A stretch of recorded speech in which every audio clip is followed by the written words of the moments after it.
Madame, Messieurs, que le Seigneur vous bénisse. Pour notre émission Les bons pâturages d'aujourd'hui, nous avons pour thème le cas Zachée. Nous allons lire pour c'est dans Luc chapitre 19e où nous lisons du premier verset au 10e verset. L'Écriture sainte dit ceci. Jésus étant entré dans Jéricho traversait la ville. Et voici un homme riche appelé Zachée, chef des publicains, cherchait à voir qui était Jésus. Mais il ne pouvait y parvenir à cause de la foule car il était de petite taille. Il courut en avant et monta sur un sycomore pour le voir parce qu'il devait passer par là. Lorsque Jésus fut arrivé à cet endroit, il leva les yeux et lui dit, « Zachée, hâte-toi de descendre car il faut que je demeure aujourd'hui dans ta maison. » Zachée s'est hâta de descendre et les reçut avec joie. Voyant cela, tous murmuraient et disaient, « Il est allé loger chez un homme pécheur. » Mais Zachée, se tenant devant le Seigneur, lui dit, « Voici, Seigneur, je donne aux pauvres la moitié de mes biens, et si j'ai fait tort de quelque chose à quelqu'un, je lui rends les quadruples. » Jésus lui dit, « Le salut est entré aujourd'hui dans cette maison, parce que celui-ci est aussi un fils d'Abraham. Car le Fils de l'homme est venu chercher et sauver ce qui était perdu. » Le texte que nous venons de lire est en train de parler d'un homme qui était célèbre dans sa ville. Zachée était un chef et un publicain, un homme qui était connu et qui n'avait pas bonne réputation à travers son peuple. Un jour, Jésus est venu et il traversait la ville de Jéricho. Pendant qu'il a traversé, comme c'était l'habitude, une grande foule le suivait. Beaucoup de gens étaient en train de le suivre partout où il passait. Et la Bible nous précise que Jésus traversait la ville. Un homme qui était un grand homme, nous l'avons cité, Zachée, est sorti de chez lui. Et il a couru parce que lui aussi voulait voir qui était Jésus. Il avait déjà entendu parler de lui, mais il ne l'avait jamais vu. Mais ce jour-là, il s'était décidé de le voir. C'était un homme d'affaires, un homme riche. C'était un chef, un homme respecté dans sa contrée. Autrement dit, il pouvait se gêner. Il pouvait se dire, je ne peux pas me mêler à la foule. Je ne peux pas faire comme tout le monde, être assimilé au badaud. Il faudra plutôt peut-être que j'envoie une invitation écrite à Jésus, qu'il vienne dans ma maison, comme le faisaient d'autres pharisiens d'ailleurs. Parce que Jésus avait été reçu, par exemple, chez un autre publicain qui s'appelait Simon. Il avait été dans bien des maisons où on les recevait, où on l'écoutait. Mais Zachée n'a pas fait cela. Il est sorti de chez lui. Et il s'est mis à chercher à voir qui était Jésus. Et pendant qu'il cherchait, il s'est buté à un obstacle. La foule. Cette foule qui était au-devant de lui était compacte. Cette foule ne pouvait pas lui permettre d'entrer en contact avec Jésus ou de le voir. La Bible signale qu'il était de petite taille. Et la foule l'empêchait de voir Jésus. Il ne s'est pas laissé faire. Il a contourné cette foule. Il a couru, lui le chef, lui le riche. Il a couru en avant. Il est parti. Il a dépassé tout le monde. Et il s'est dit, même en dépassant tout le monde, je ne pourrais pas voir Jésus parce qu'il y avait des gens aussi qui précédaient Jésus. Il a vu un arbre au-devant de lui. Il est monté au-dessus de cet arbre et il s'est dit, certainement, en voyant le trajectoire qu'il est en train de suivre, Jésus passera par ici. Et alors, du haut de cet arbre, je le verrai.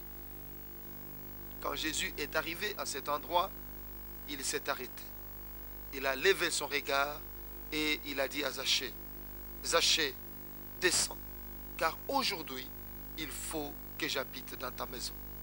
Je dois entrer dans ta maison aujourd'hui. » Zachée descendit précipitamment. Il a reçu Jésus avec joie dans sa maison. Mais la foule s'est mise à critiquer. La foule s'est mise à parler. À dire non, mais comment se fait-il que lui, le saint, il est allé loger chez un homme pécheur? Tous les hommes de Jéricho ne comprenaient pas que ce soit chez Zachée que Jésus ait choisi d'aller loger. Et ils n'ont pas apprécié ces choses. Ils ont critiqué Zachée, ils ont critiqué l'attitude de Jésus. La Bible nous dit que Zachée ne s'est pas occupé de tout cela. Le comportement de cet homme nous interpelle. Parce que Zachée nous montre que rien ne pouvait l'empêcher d'entrer en contact avec son Seigneur. D'abord, il y a eu la foule. Comme beaucoup de gens aujourd'hui, peut-être vous qui me suivez aujourd'hui, vous êtes empêchés d'aller à l'église à cause de la foule. Je vais dire tout simplement à cause des qu'en dira-t-on.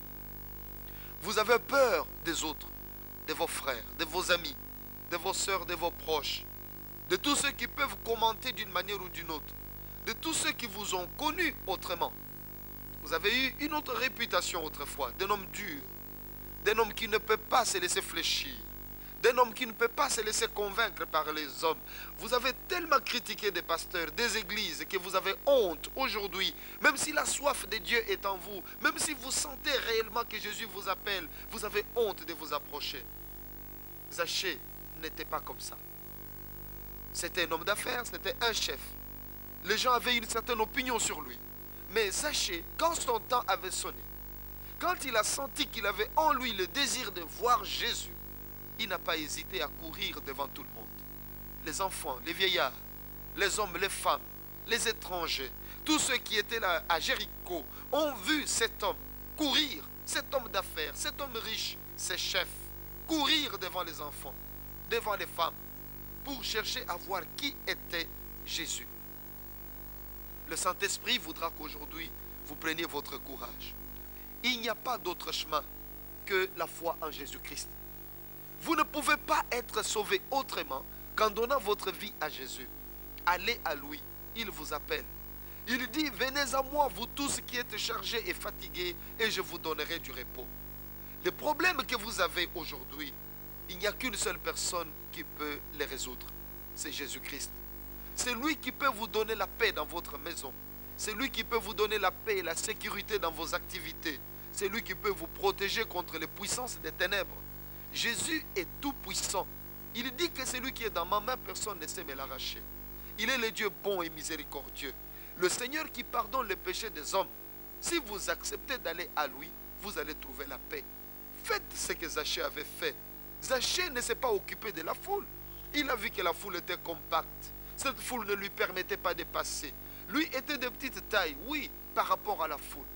La foule était là, l'empêchant d'aller vers Jésus. Comme aujourd'hui, la foule de problèmes, de difficultés vous empêche d'aller vers Jésus. Votre réputation, les qu'en dira-t-on, le regard des autres vous empêche d'aller vers Jésus. Mais contournez ces regards, courez, allez-y. Il est monté sur un arbre comme un gamin, Zachée. Il n'a pas eu honte. Parce qu'il savait que pour être sauvé, il faut croire. Et que s'il n'était pas sauvé, personne de ceux qui se moquent de lui n'allait respirer à sa place dans l'enfer. Vous allez respirer vous-même, vous allez souffrir vous-même. Personne n'ira à votre place. Voilà pourquoi il s'était décidé de pouvoir aller voir Jésus lui-même. Et Jésus lui a dit, je vais entrer dans ta maison aujourd'hui. Zachée est descendu et il a reçu le Seigneur. Cette foule qui n'avait pourtant pas proposé à Jésus même un verre d'eau à boire. Cette foule qui ne lui avait pas proposé un lieu pour dormir s'est mise à critiquer celui qui venait d'agir. Parce que la Bible dit que Jésus traversait Jéricho. Qui avait invité Jésus chez lui et Jésus avait refusé? Personne. Personne ne lui a dit, maître, viens manger chez moi. Personne ne lui a dit, maître, viens boire chez moi. Personne ne lui a dit, maître, moi je suis juste, je suis saint, viens loger chez moi. Tout le monde le suivait sur la route. Jésus a choisi celui qui voulait le voir. Zachée, il est allé chez lui. Et on s'est mis à critiquer Zachée, à dire que voilà, c'est un homme pécheur. Comment Jésus est allé loger chez lui? Mais Zachée ne s'occupait pas de toutes ces critiques.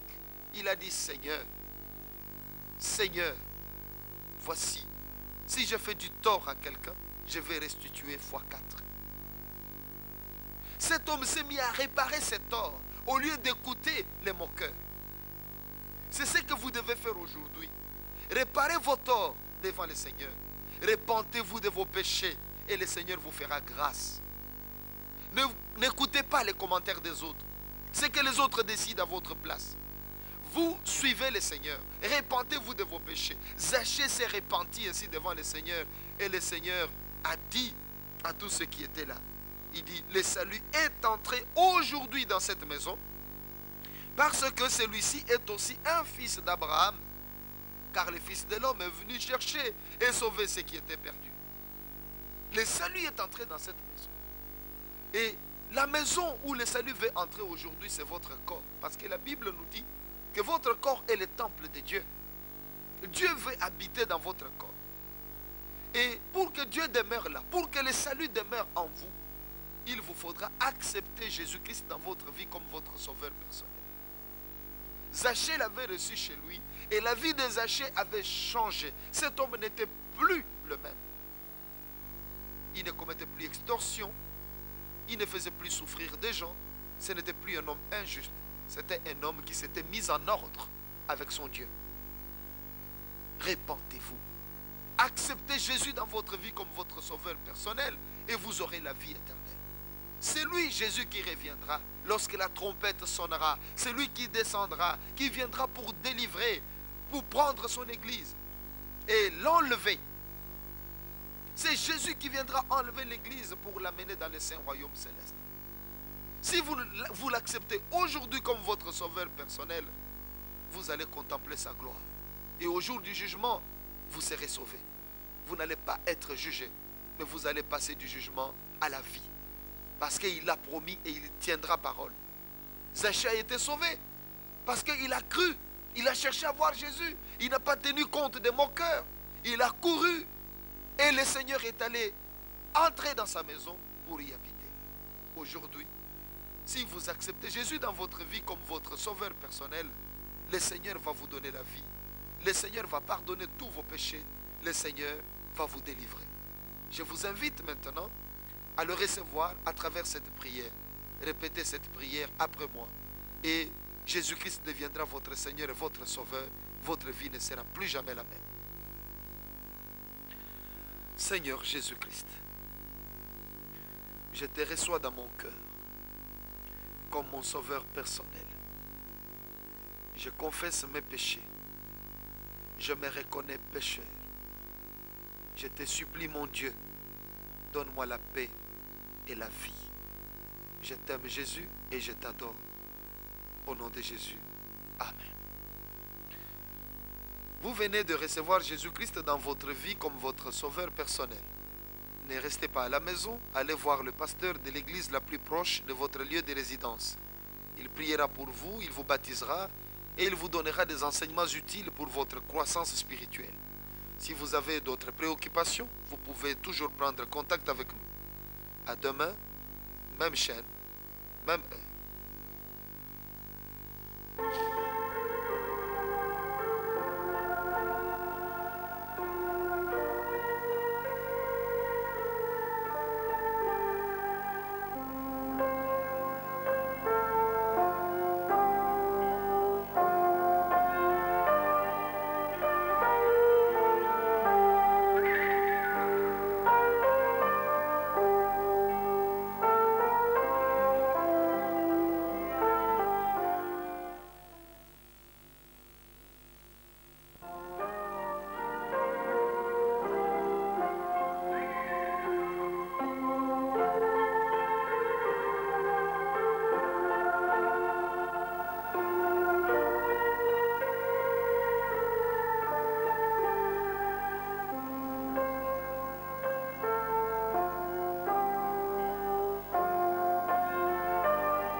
Messieurs, que le Seigneur vous bénisse pour notre émission d'aujourd'hui, les bons pâturages, dont le thème est le premier amour.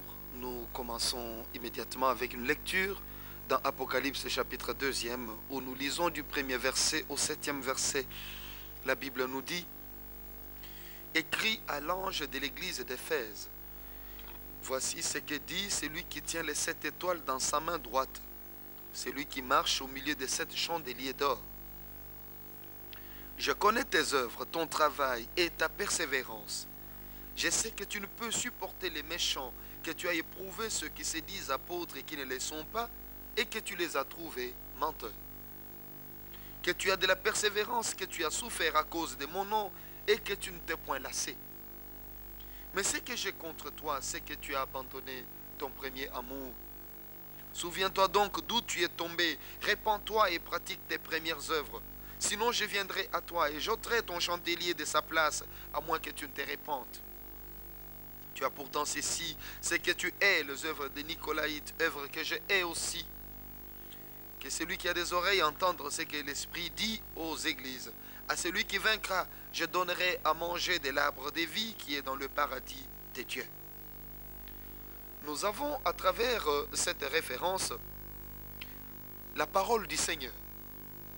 Jésus-Christ s'adresse à l'église d'Éphèse. Et aujourd'hui, je voudrais que vous puissiez prendre cette parole comme la parole que le Seigneur Jésus-Christ vous adresse. Oui, vous, chrétiens qui avez déjà été refroidis par des événements que vous avez rencontrés dans le monde. Parce que la Bible nous dit qu'à cause de beaucoup de problèmes que nous allons rencontrer dans ce monde, la charité de plusieurs va se refroidir. Peut-être bien que votre charité s'est refroidie, votre foi également, votre persévérance. Aujourd'hui, vous êtes tombés dans le péché. Vous n'êtes plus les chrétiens zélés qui craignaient Dieu, qui avaient horreur du mal. Aujourd'hui, vous êtes plongés dans le péché. Et vous vous justifiez, ou encore vous vous cachez en toute hypocrisie. Vous continuez à faire du mal. La sainteté est loin derrière vous. Vous n'êtes plus ces chrétiens qui craignaient Dieu, qui étaient un modèle de vie. Mais aujourd'hui, vous faites comme tout le monde. Vous buvez, vous commettez des vols, des mensonges. Vous êtes dans la prostitution, dans l'impudicité, dans l'adultère. Vous êtes dans le pratique fétichiste. Vous consultez des devins. Vous n'êtes plus un homme honnête. Vous ne vivez plus selon la justice de Dieu. Mais vous vivez comme un homme du monde. Et ce message s'adresse à vous aujourd'hui. Parce que le Seigneur vous aime. Et il veut votre salut. Il ne vous a pas appelé pour vous perdre, mais pour vous sauver. Voilà pourquoi quand il vous a donné le Saint-Esprit, il a dit qu'il demeurera éternellement en vous. Et le Saint-Esprit est là, profondément attristé, comme le dit Ephésiens 4:30. Que n'attristez pas le Saint-Esprit qui est en vous, avec lequel vous aviez été scellés pour le jour de la rédemption. Le Saint-Esprit est profondément attristé à cause de votre conduite qui ne plaît plus à Dieu. Vous avez pourtant cru, vous avez témoigné votre foi par le baptême. Vous avez servi le Seigneur, vous avez montré votre persévérance, votre crainte de Dieu. Et votre doctrine a prouvé que vous étiez d'une très bonne espèce devant la face de Dieu. Et vous avez remis en cause beaucoup de gens qui se disaient apôtres, mais qui ne l'étaient pas. Dieu vous a trouvé de loin meilleur que plusieurs de ceux-là qui se glorifient.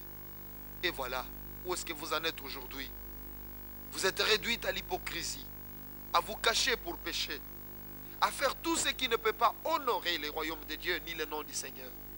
Aujourd'hui, le Saint-Esprit vous appelle à vous repentir.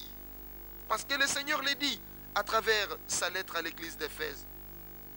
Il dit, je connais tes œuvres, je connais ton travail, ta persévérance. Je sais que tu ne peux pas supporter les méchants. Au moins, c'est ce que vous étiez avant. Mais aujourd'hui, quelle est votre attitude? Quelle est votre opinion? Tu as de la persévérance, que tu as souffert à cause de mon nom. Jésus-Christ dit qu'il le sait, que toi tu as souffert à cause de son nom. Mais ce que j'ai contre toi, dit le Seigneur, c'est que tu as abandonné ton premier amour. Souviens-toi donc d'où tu es tombé, répands-toi et pratique tes premières œuvres.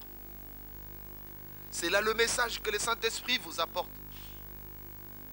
Pour vous dire qu'il ne vous connaissait pas de la manière que vous êtes aujourd'hui. Dieu vous dit qu'il ne vous connaissait pas tel que vous êtes aujourd'hui. Il vous connaissait une personne honnête, une personne qui craint Dieu, une personne respectable. Vous étiez de la bonne souche. Et vous étiez un exemple, un modèle.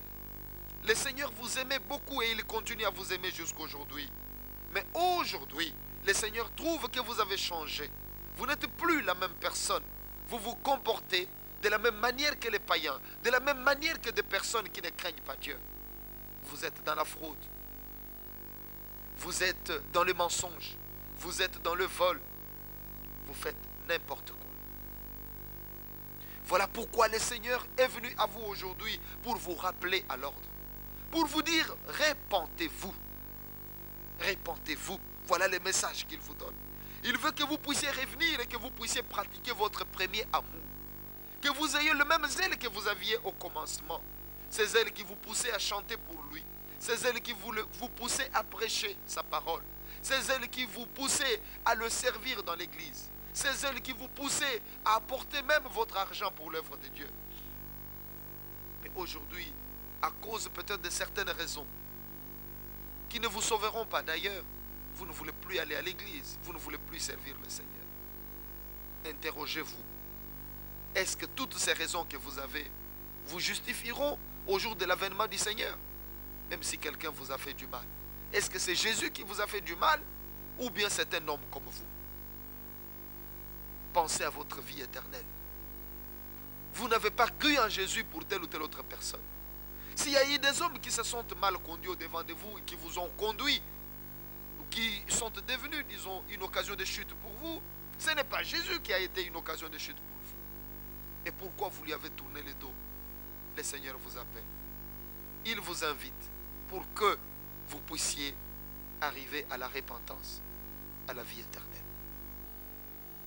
Je vous invite donc aujourd'hui à reconnaître que vous avez abandonné votre premier amour. Vous ne vous conduisez plus de la même manière. La Bible dit dans Matthieu chapitre 5e, du 13e au 16e verset, ce qui suit. Vous êtes le sel de la terre. Mais si le sel perd sa saveur, avec quoi la lui rendra-t-on? Il ne sert plus qu'à être jeté dehors et foulé aux pieds par les hommes. Vous êtes la lumière du monde. Une ville située sur une montagne ne peut être cachée. Et on n'allume pas une lampe pour la mettre sous les boisseaux, mais on la met sur le chandelier, et elle éclaire tous ceux qui sont dans la maison. Que votre lumière luise ainsi devant les hommes, afin qu'ils voient vos bonnes œuvres et qu'ils glorifient votre Père qui est dans le ciel. Voilà ce que le Seigneur Jésus-Christ est en train de vous dire à vous, chrétiens. Vous avez cru en Jésus et maintenant vous êtes refroidis dans votre foi, dans votre charité, dans votre service, dans votre persévérance. Vous êtes complètement refroidis. Vous ne craignez plus Dieu. Votre main fait n'importe quoi. Votre bouche dit n'importe quoi. Votre pied va n'importe où. Non, il ne faut pas qu'il en soit ainsi. Vous êtes un saint de Dieu. Vous aviez été mis à part pour le royaume de Dieu. Et le Seigneur vous aime. Il vous connaît par votre nom. Il vous a réservé une place dans le saint royaume. Il veut que vous puissiez pratiquer votre premier amour. Il ne veut pas que vous puissiez persévérer dans le mal, mais que vous soyez vainqueurs du mal par le bien. Voilà la volonté du Seigneur pour vous. Il vous dit que vous êtes le sel de la terre. Mais si vous perdez votre saveur, avec quoi on va vous assaisonner? Vous ne servirez plus à rien qu'à être jeté dehors, à être foulé aux pieds par les hommes. Le péché n'élève pas, le péché abaisse l'homme. Le péché humilie. Tout ce que le péché peut vous procurer, c'est la honte. Ce sont des moqueries. C'est la confusion. Le péché ne peut pas vous élever. La conclusion que le péché peut vous apporter, c'est l'humiliation. Repentez-vous donc. Croyez, acceptez que Jésus-Christ peut pardonner vos péchés aujourd'hui. Oui, il est le Dieu qui ne se lasse pas de pardonner. Si vous vous repentez de vos péchés, si vous les confessez au-devant de lui, il est fidèle et juste pour vous les pardonner. Parce que son sang qui a coulé sur la croix a coulé pour vous purifier de tout péché et de toute iniquité. Revenez donc auprès de Jésus. Humiliez-vous et le Seigneur va avoir pitié de vous. Il dit que vous êtes la lumière du monde. Oui, vous, il vous a choisi pour être la lumière du monde. Et il dit qu'une ville située sur une montagne ne peut être cachée. Vous ne pouvez pas vous cacher. Vous êtes une ville que le Seigneur Jésus-Christ a bâtie sur la montagne. Où vous cacherez-vous? Vous ne pouvez pas vous cacher. Quoi que vous fassiez, tout le monde sait que vous êtes un chrétien. Et tout le monde va continuer à vous juger comme chrétien. Même si aujourd'hui vous avez renié Christ. Vous serez jugé comme un chrétien, comme un serviteur de Dieu. Les hommes vous jugent de cette manière. Et jusqu'à quand continuerez-vous à faire humilier le nom du Seigneur? Non, Revenez à votre premier amour. C'est le message que le Saint-Esprit vous apporte aujourd'hui. Il veut que vous puissiez revenir à votre premier amour. Le Seigneur dit qu'il ne vous a pas allumé comme une lampe pour vous mettre sous le lit, mais il vous a allumé pour vous placer sur le chandelier. Où êtes-vous aujourd'hui? Que votre lumière luise partout. C'est pour cette raison que le Seigneur veut que vous puissiez vous repentir, puisque c'est la seule possibilité pour que vous puissiez vous réconcilier avec lui. Pour que vous puissiez aujourd'hui vous réconcilier avec lui. C'est la seule possibilité. N'écoutez pas la voix du diable qui vous intimide, qui vous encourage au mal, qui vous conduit au péché. Le Seigneur dit que je connais vos œuvres, je connais votre persévérance, je connais comment vous m'avez servi, je sais qui vous êtes. Le Seigneur vous le dit aujourd'hui. Mais ce que j'ai contre vous, c'est que vous avez abandonné votre premier amour. Il vous invite à revenir à votre premier amour. Pourquoi vous avez pris goût au monde? Renoncez à toutes ces choses, comme l'apôtre Paul le disait, que tout ce qui était pour moi comme un gain, je les regarde aujourd'hui comme de la boue afin de gagner Christ. Le royaume de Dieu est proche. Jésus revient bientôt pour chercher son église. Où serez-vous au moment où le Seigneur viendra? Irez-vous en enfer avec le diable, avec les démons que vous avez même chassés? Irez-vous souffrir avec eux dans le feu qui ne s'éteint point? Vous ne pouvez pas accepter un tel sort. Et ce sort n'est pas le vôtre. C'est le sort du diable avec ses anges. Vous vous êtes appelés à entrer dans le royaume de Dieu, à marcher avec Abraham, avec David, avec Paul, avec Pierre. Vous êtes appelés à vivre avec les saints prophètes et avec les apôtres, à voir la face du Dieu très haut, à voir sa lumière. Voilà pourquoi je vous invite maintenant à vous recueillir devant la face de Dieu. Je vais prier pour vous. Et vous-même aussi priez pour le pardon de vos péchés et pour la réconciliation avec le Seigneur qui vous aime et qui vous appelle aujourd'hui à reprendre votre premier amour. Prions le Seigneur. Père Saint, je viens prier pour ma soeur, pour mon frère. Je le recommande entre tes saintes mains, te suppliant, mon Dieu, d'avoir pitié de lui. Prends pitié de lui, pardonne tous ses péchés, purifie-les par ton sang précieux qui a coulé sur la croix pour ses faits. Je te supplie, Seigneur, parce que je sais que tu es le Dieu qui ne te lasse pas de pardonner. Tu es le Dieu plein de miséricorde et de compassion. Le Dieu tout bon. Le Dieu qui n'abandonne pas ceux-là qu'il a appelés, car tu es le Dieu qui a dit, celui qui est dans ma main, personne ne sait me l'arracher. Je te remercie de pardonner le péché de mon frère, de le laver, de le purifier, de l'amener, Seigneur, au premier amour. Que ton nom soit béni. Au nom de Jésus. Amen. Maintenant que tu viens de te réconcilier avec le Seigneur Jésus-Christ, ne retombe plus dans les péchés. Comme Jésus-Christ avait dit à la femme adultère, va et ne pêche plus. À demain, même chaîne, même heure.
Mesdames, Messieurs, Dieu vous bénisse pour la grâce qu'il nous accorde aujourd'hui pour notre émission Les Bons Pâturages, dont le thème aujourd'hui est l'apprentissage de la propreté.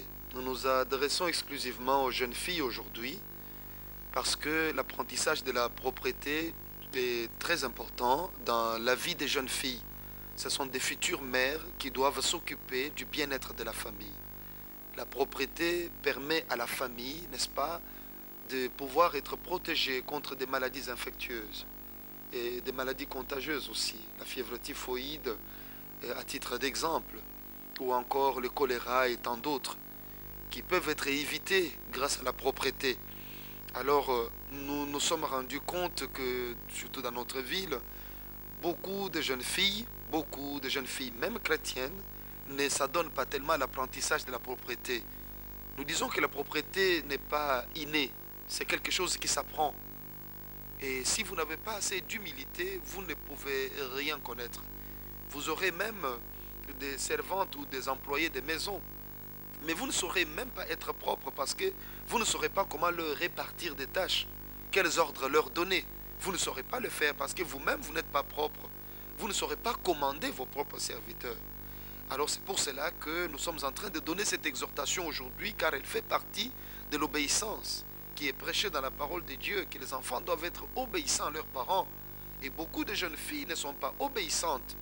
Elles ne veulent pas travailler, et puisque pour être propre, il faut accepter de travailler. On ne peut pas avoir des habits propres si on ne les nettoie pas. On ne peut pas avoir une chambre propre si on ne la range pas, si on ne travaille pas là-dedans. On ne peut pas manger dans des assiettes propres si la vaisselle n'est pas faite. Donc la propreté et le travail sont liés. On ne peut pas les séparer. Et c'est pour cette raison que nous avons jugé utile de pouvoir vous exhorter là-dessus en ce qui concerne la propreté. La Bible nous dit dans Proverbe chapitre 31, Proverbe chapitre 31, du 10e au 15e verset, la Bible dit: qui peut trouver une femme vertueuse? Elle a bien plus de valeur que les perles. Le cœur de son mari a confiance en elle et les produits ne lui feront pas défaut. Elle lui fait du bien et non du mal tous les jours de sa vie. Elle se procure de la laine et du lin et travaille d'une main joyeuse. Elle est comme un navire marchand. Elle amène son pain de loin. Elle s'élève lorsqu'il est encore nuit et elle donne la nourriture à sa maison et l'attache à ses servantes. Et plusieurs versets de Proverbe 31 sont en train de nous parler de la femme vertueuse. Et bien des jeunes filles chrétiennes désirent ressembler à cette femme vertueuse des Proverbes 31. Mais seulement quand nous observons de près ces jeunes filles chrétiennes qui ont pourtant un désir légitime de ressembler à cette femme vertueuse des Proverbes 31 ressemblent beaucoup plus aux jeunes filles de Sion dont nous parle Ésaïe 3, 16. Ésaïe chapitre 3e, le verset 16e, où la Bible nous dit: l'Éternel dit, parce que les filles de Sion sont orgueilleuses et qu'elles marchent les coups tendus et les regards effrontés, parce qu'elles vont à petits pas et qu'elles font résonner les boucles de leurs pieds, le Seigneur rendra chauve le sommet de la tête des filles de Sion, etc. La Bible nous fait voir, à travers cette référence, que les filles de Sion étaient des filles orgueilleuses, à une certaine époque, bien entendu. Et Dieu n'était pas content de ces filles qui étaient orgueilleuses. Or, l'orgueil empêche l'homme d'être humble. C'est justement cela l'absence de l'humilité. Et quelqu'un qui n'est pas humble ne peut pas apprendre. Autrement dit, il ne peut pas aller de l'avant. On ne peut pas connaître de bonnes choses dans l'orgueil. Il est important de le savoir, que vous avez besoin d'humilité et de soumission pour apprendre bien des choses qui vous seront utiles dans votre vie, vous, jeunes filles, puisque ce message s'adresse à vous particulièrement. À une certaine époque, les filles de Sion étaient orgueilleuses. Elles marchaient les coups tendus, les regards effrontés, elles marchaient à petits pas. Et tout cela ne plaisait pas à Dieu. Et si vous avez ces caractères-là, vous devez aujourd'hui vous repentir, être obéissant et obéissante et soumise à vos parents pour que vous puissiez apprendre à être propre. Parce que quand vous entrez, vous voyez certaines jeunes filles chrétiennes, puisque je m'adresse à elles, ou bien à tant d'autres, bien sûr. Vous voyez cette jeune fille sur la route, bien habillée, peut-être chèrement habillée. Mais cela n'est pas le synonyme de la propreté. Vous pouvez être une habituée de haute couture, mais est-ce que c'est cela le synonyme de la propreté? Je dis non. Il faudra savoir faire usage de la tige ouatée dans les conduits auditifs externes. Il faudra savoir utiliser sa brosse à dents, son dentifrice, régulièrement. Il faudra savoir comment se soigner, faire sa toilette. Il faudra savoir nettoyer ses vêtements. Il faudra aussi s'occuper de sa chambre. Parce que beaucoup de jeunes filles se promènent comme ça, bien habillées, brillantes, mais quand vous entrez dans leur chambre, l'odeur est suffocante. Les draps ne sont pas lavés, des vêtements sont à même le sol, des chaussures sont éparpillées dans tous les sens. N'importe quelle affiche est là sur les murs, et vous trouvez que la chambre n'est pas fréquentable. Vous ne pouvez pas y rester même 15 secondes. Impossible. Ça suffoque. Alors, pour être une personne propre, il ne suffit pas d'avoir une belle tenue.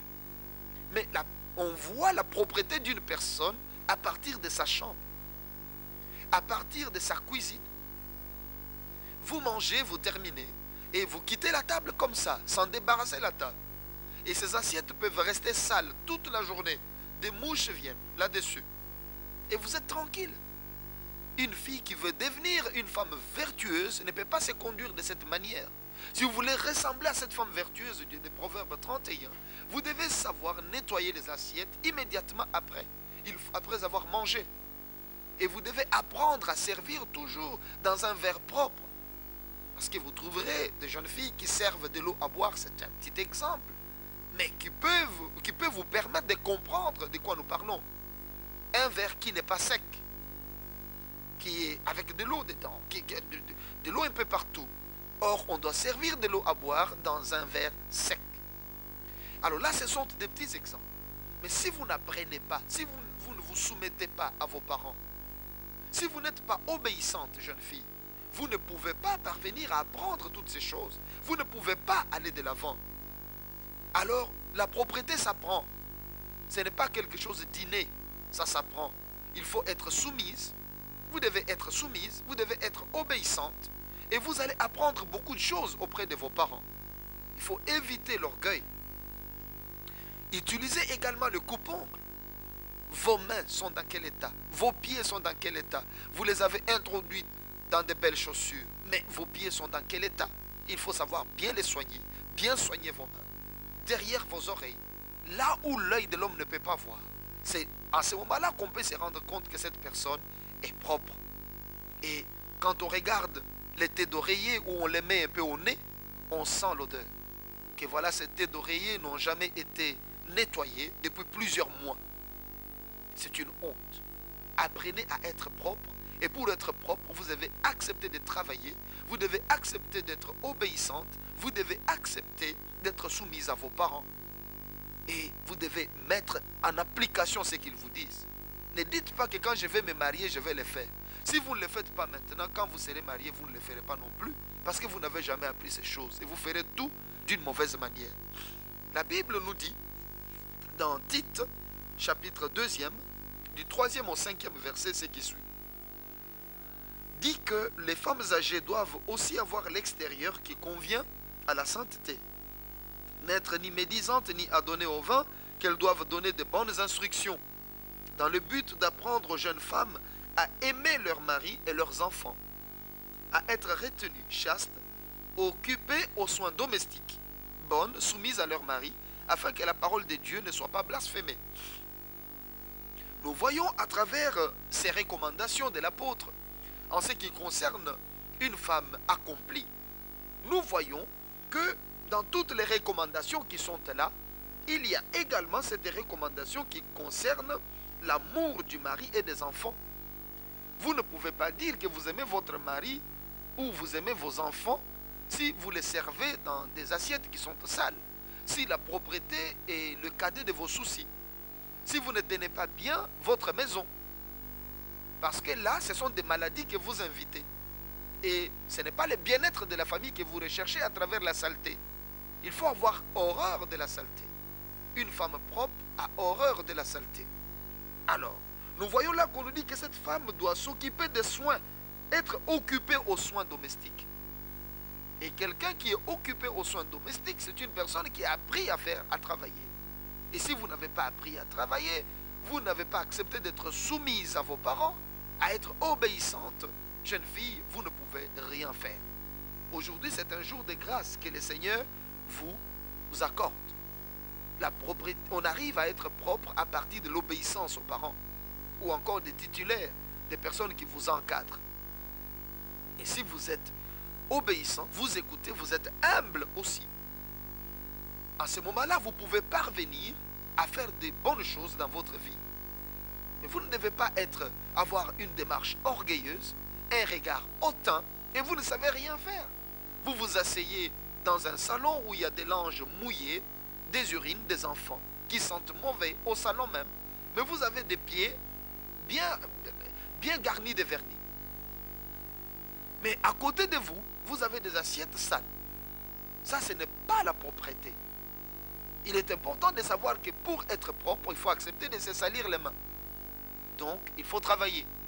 Vous ne pouvez pas être propre sans le travail. Aujourd'hui, c'est un jour de grâce où le Saint-Esprit vous interpelle pour vous conduire, vous, jeune fille, à mettre en application, à ne pas garder seulement des théories dans la tête, mais à mettre en application ce que vos parents vous disent, ce que vos grandes sœurs vous disent. Ce sont des recommandations importantes. Vous serez donc des mères de famille accomplies. Et vous allez faire des choses qui pourront plaire à votre mari, à votre enfant. Et vous allez militer pour le bien-être de votre famille. Parce que la saleté ne peut pas contribuer au bien-être de la famille. Ne pensez pas qu'être propre, c'est seulement sortir élégante, coquette sur la route. La propreté, on doit l'avoir dans votre chambre. On doit l'avoir dans votre valise. On doit l'avoir dans votre cuisine. On doit l'avoir à votre table. C'est là où on doit voir la propreté. Pas seulement dans l'élégance de la couture. Non, aujourd'hui c'est un jour de grâce. Tournez-vous donc vers Dieu pour vous repentir. Si vous n'êtes pas obéissante envers vos parents, repentez-vous maintenant. Je vous invite donc à vous repentir de vos péchés. Parce que c'est un péché grave que d'être désobéissant. La Bible dit que pour que vous soyez heureux sur cette terre et que vous viviez longtemps, vous devez être soumis à vos parents.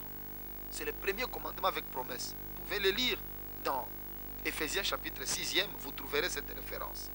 Alors je vous invite donc à vous repentir maintenant dans la prière que je vais faire. Suivez cette prière, répétez cette prière et le Saint-Esprit va vous aider, vous serez transformé. Parce que celui qui vous maintient dans la paresse, ce n'est pas Dieu, c'est le diable. Parce que le diable sait que la paresse apporte la pauvreté, mais le travail enrichit. Je vous invite donc à prier, à répéter cette prière après moi. Père d'amour, je te remercie pour cette parole. Merci pour Jésus qui est mort sur la croix pour moi, pour le pardon de mes péchés. Je me répands de ma paresse. Je me répands de ma désobéissance. J'ai toujours été une jeune fille insoumise. Je me décide aujourd'hui de me soumettre à mes parents et de mettre en pratique tout ce qu'ils m'apprennent. Ô Seigneur, bénis-moi dans ta grâce, transforme-moi au nom de Jésus. Amen. Vous êtes jeune fille, vous venez de vous repentir, ne restez plus assise, ne gardez plus les regards hautains, ne boudez plus vos parents, mais servez, travaillez, c'est pour votre propre bien. À demain, même chaîne, même heure.